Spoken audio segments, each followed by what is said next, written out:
सन 1875 में चलकड़ के एक निर्धन परिवार में एक शिशु का जन्म हुआ। बृहस्पतिवार को जन्म लेने के कारण इस बच्चे का नाम बिरसा रखा गया।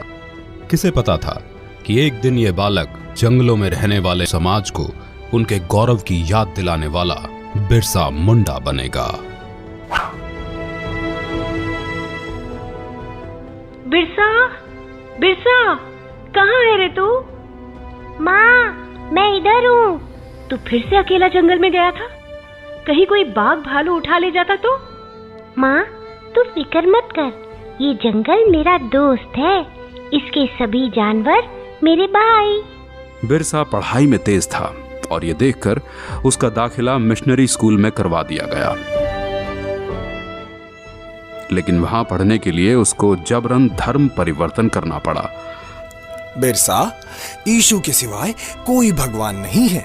बिरसा, ईसाई धर्म का पालन करने से ही तुम्हारा उद्धार होगा, वरना बाकी वनवासियों की तरह जाहिल के जाहिल रह जाओगे।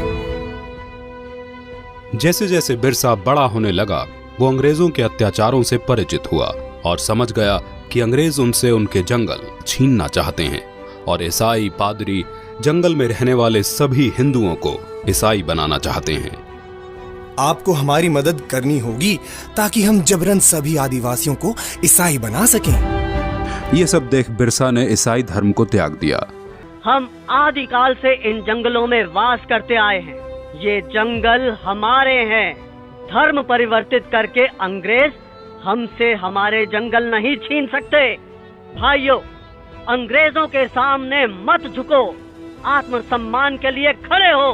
बिरसा के अनुयायी गांव-गांव में जाकर बिरसा की इस शिक्षा का प्रचार करने लगे। उसके कहने से वनवासियों ने अंग्रेजों को लगान देना बंद कर दिया। ये सब देख अंग्रेजी हुकूमत तिल में ला गई और उन्होंने बगावत भड़काने के जुर्म के लिए बिरसा को 2.5 साल की कठोर कारावास की सजा सुनाई। लेकिन बिरसा का आंदोलन अब रुकने वाला नहीं था। न वनवासियों ने लगान दिया, न बेगारी की। बिरसा के छूटने पर सारे वनवासी उसके गांव में इकट्ठा हो गए। बिरसा की क्रांति की पुकार से सिंह भूमि, चाईबासा और रांची के जंगल गूंज उठे। अब वक्त आ गया है जब हम अपनी जमीनें अंग्रेजों से वापस लेंगे और एक नए सतयुग का आरंभ होगा। हम इस धरती के पुत्र हैं और यहाँ हमारा राज होगा। बिरसा गांव-गांव घूमकर अंग्रेजों के खिलाफ मोर्चा बढ़ाने लगा। बिरसा के अनुयायी तीर कमान से लड़कर भी अंग्रेजों की बंदूकों पर भारी पड़ने लगे।